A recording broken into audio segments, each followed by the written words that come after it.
Hi, I'm Juliana, and today in the kitchen, the deliciously different muffin adventures continue. Next up on the Marvelous Muffins playlist are these delicious cherry almond muffins. They're super easy to make, so let me show you how. First thing we need to do is preheat our oven to 425 because we want it good and hot when we put our muffins in there. Starting off with a high temperature when you put your muffins in the oven is one of the secrets to getting nice high domes on your muffins.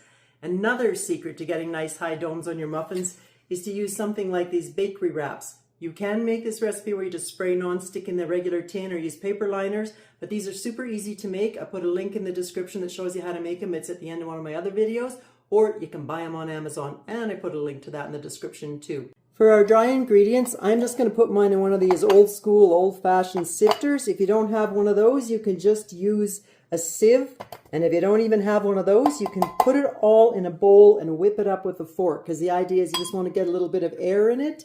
And what you want for dry ingredients is 2½ cups of flour, and then you're going to add to that a tablespoon of baking powder and just 1/4 teaspoon of baking soda and 3/4 teaspoon of salt, and we're going to set that aside.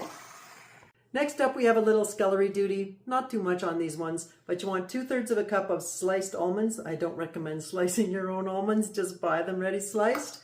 And if it happens to be cherry season and you're lucky enough to get some fresh ones, you just need one of those little cherry pitter things. But if they're not in season, you can totally use these frozen ones, which are kind of great because they're already pitted.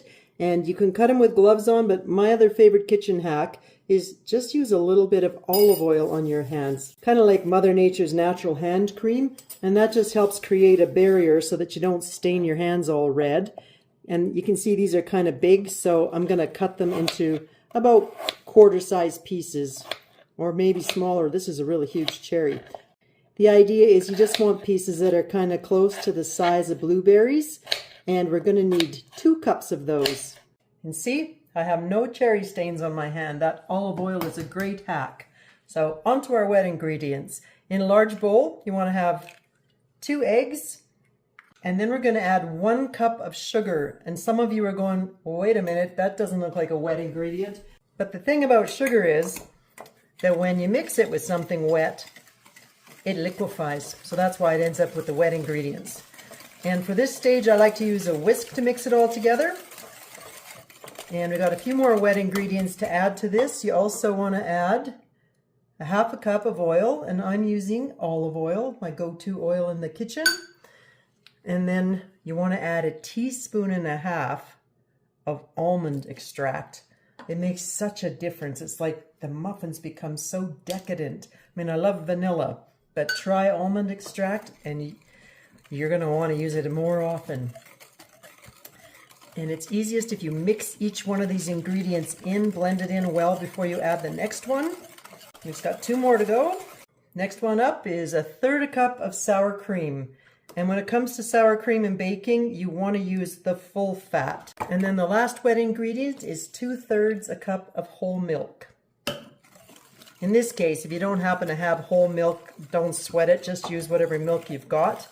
And now it's time to add your dry ingredients, and at this stage you want to switch from using a whisk and go to a spatula. It makes it way easier for folding in, which I'll explain in a minute. First, we want to add all our dry ingredients at once.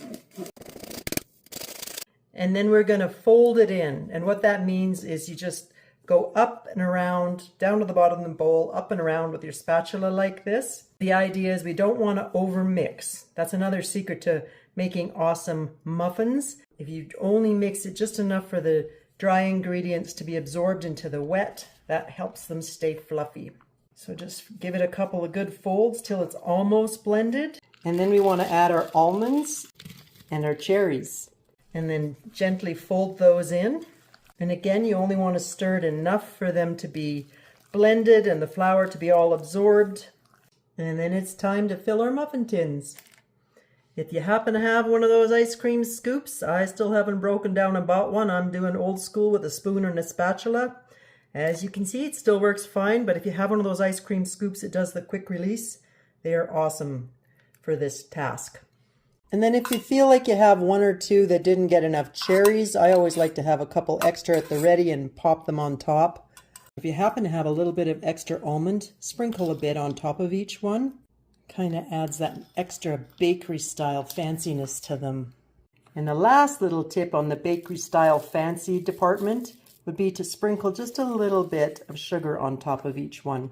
And now we're just going to pop those in the oven at 425 for 5 minutes. And then we'll turn it down to 400 and let it continue baking for 15 to 20 minutes till a toothpick comes out clean. And this is how you tell if your muffins are done. You do the toothpick test. You insert it, and if it comes out nice and clean like that, you know your muffins are done. If they're a little bit sticky there still, just give them a couple more minutes. If you guys could smell these babies, I think you'd be putting on the coffee and joining me for a nice coffee break right now. Thanks for hanging out with me in the kitchen today. I hope you try this recipe. I promise they're delicious. And we'll see you in the next video. Have a great day.